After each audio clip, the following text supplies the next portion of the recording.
3 hot, 3 not. This is the series in which I take a look at the last PLE, which happens to be Bash in Berlin. I look at the 3 hottest wrestlers coming out of it and the 3 not hottest wrestlers coming out of it. Ice cold, if you will. So let's just get started. Our first hot wrestler is actually a tie. Rhea Ripley and Damian Priest. Now, I was not a big fan of the booking of this match. I really think they should have lost, but they won. They won, and doesn't matter how I feel. All that matters is the facts and what happened.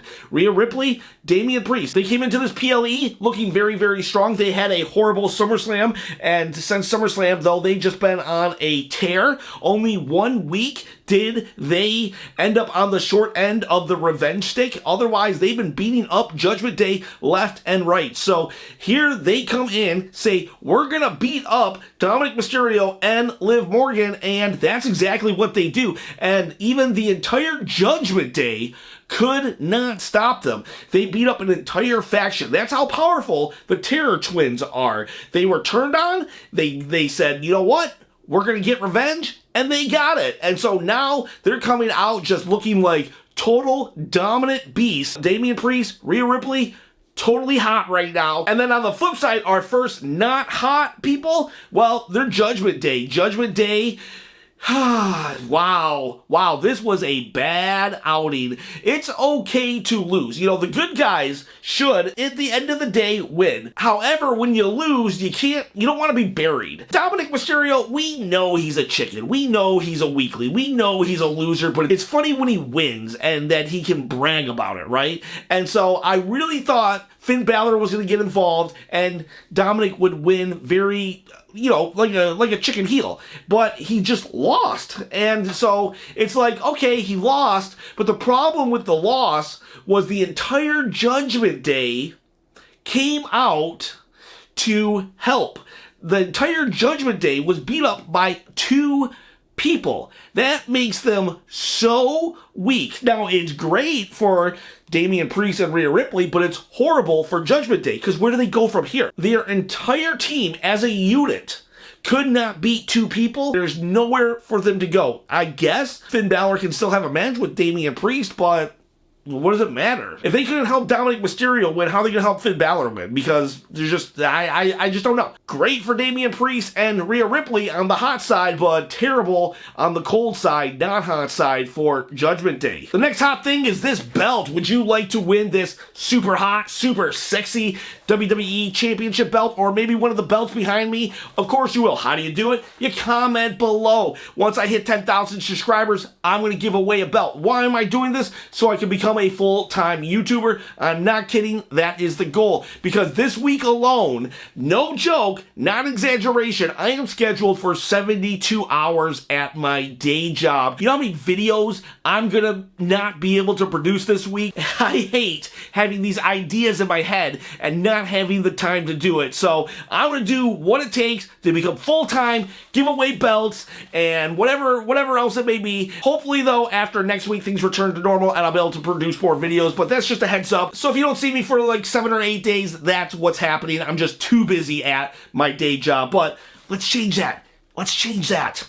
Okay, so our next hot wrestler is going to be LA Knight. He did not wrestle on the PLE, but WWE, Triple H, is doing this thing now. If you've noticed, the PLEs are 5 matches long, but the SmackDown and Raws before usually will have 1 to 2 really big matches on them that kind of could be on the PLE, but he saves them for the shows leading into it. You had Uncle Howdy's debut versus Chad Gable. That definitely could have been on the PLE. You had LA Knight with an open challenge fighting Ludwig Kaiser.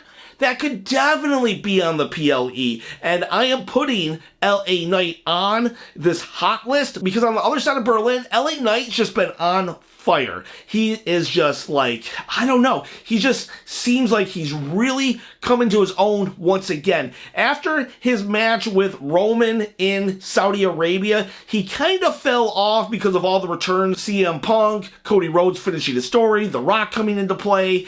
He just kind of fell off, right? But now he's kind of back on that upswing, and he's very consistent with it, because you could say, well, Bronson Reed had an amazing month. Yes, he did. But is that just a month moment in time where Bronson Reed is super hot, or is this going to be something consistent? Because LA Knight's coming out as a champion and looking super good with that belt and talking with so much confidence. He is the people's champion right now, and I am just loving it. And for LA Knight to go into enemy territory and fight Ludwig Kaiser and win with the cheers, pretty good stuff. LA Knight just very consistent and very hot right now. Our not hot wrestler, though, is the other champion on SmackDown, Cody Rhodes. I'm not even going to go into it. All right, you want to think I'm a Cody Rhodes hater? Go ahead and think it. No, please don't. Please really don't. I really do love Cody Rhodes. But as Moneybird would say, they're going to think you hate him, so just go for it. And speaking of Moneybird, I want to shout out Moneybird, Brian's Wrestling, and my third member, Blade Master 2846. Blade Master 2846. Welcome to the channel and the memberships. You guys are helping me get to the point where I don't have to work 72 hours a week, so greatly appreciate ya. But back to my not Cody hating, but Cody hating. Cody Rhodes is super not hot, super cold right now. He walked into a PLE saying to Kevin Owens, hey man, I don't care about your loss record. You can have a title shot. And Kevin Owens is like, I don't deserve it. And Cody's like, yeah, you do. So they have a PLE match, and Kevin Owens allows Cody Rhodes to win. You could be like, he didn't allow him to win. He definitely allowed him to win.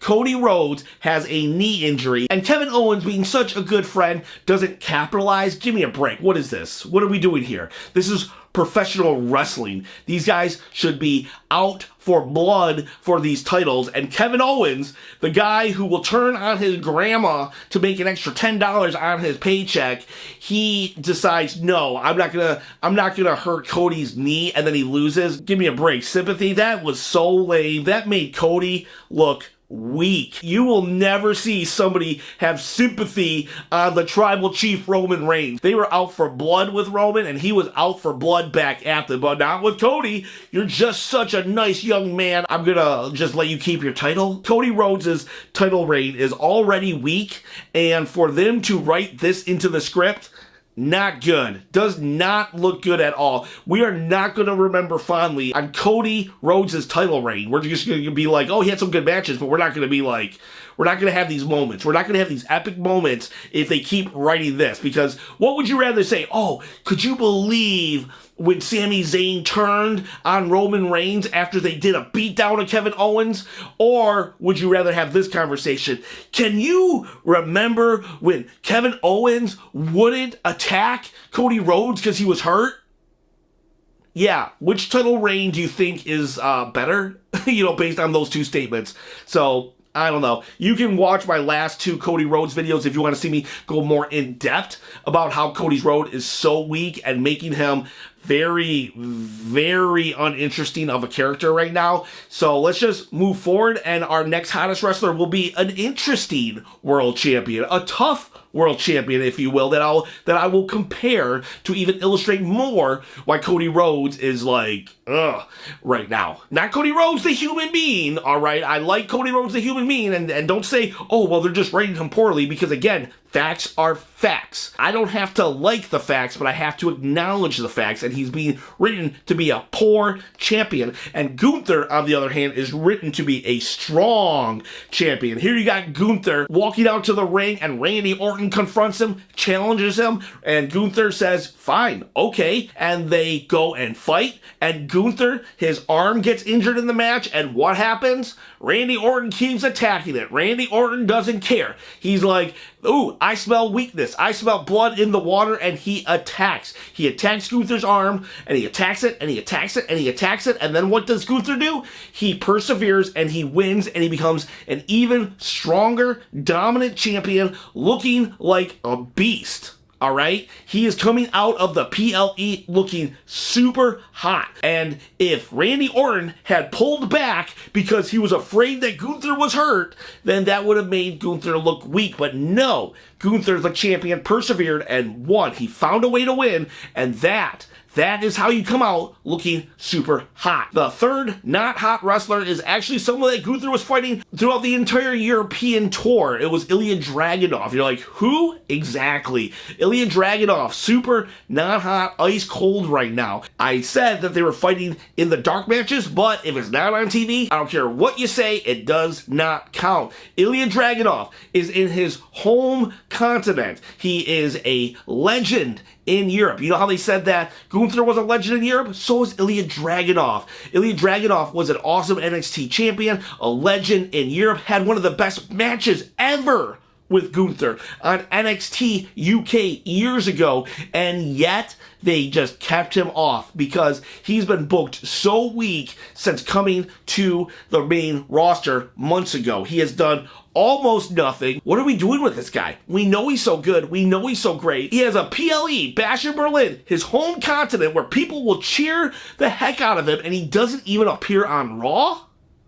All he gets are dark matches, and I'm sure it was great for the crowds. For his career, it did nothing for him. It did nothing for him. Why wasn't Ilja Dragunov at least on Raw? Ludwig Kaiser did not make it to the PLE, but there were still spots for him. He had a match against LA Knight on SmackDown. He had a moment with the ring announcing in the main event. Why was Ilja Dragunov nowhere to be seen? The dude is a living legend in Europe and not present. So, Ilja Dragunov, super cold. Cody Rhodes, super cold. Judgment Day, super cold. Super hot, Damian Priest, Rhea Ripley, LA Knight, yeah, and Gunther. Coming out of Bash in Berlin, some people look good, some people don't. Hopefully, though, as we go into Bad Blood, some of these things can be rectified, and we'll see. We'll see. Guys, girls, thank you for watching, and I'll see you next time. Hopefully, I'll be able to get 2 videos out this week, but if I don't, I'll get back to my regular schedule after next Tuesday. That's like 7 or 8 days from now. Have yourselves a great day, week, I don't know, whenever I see you next.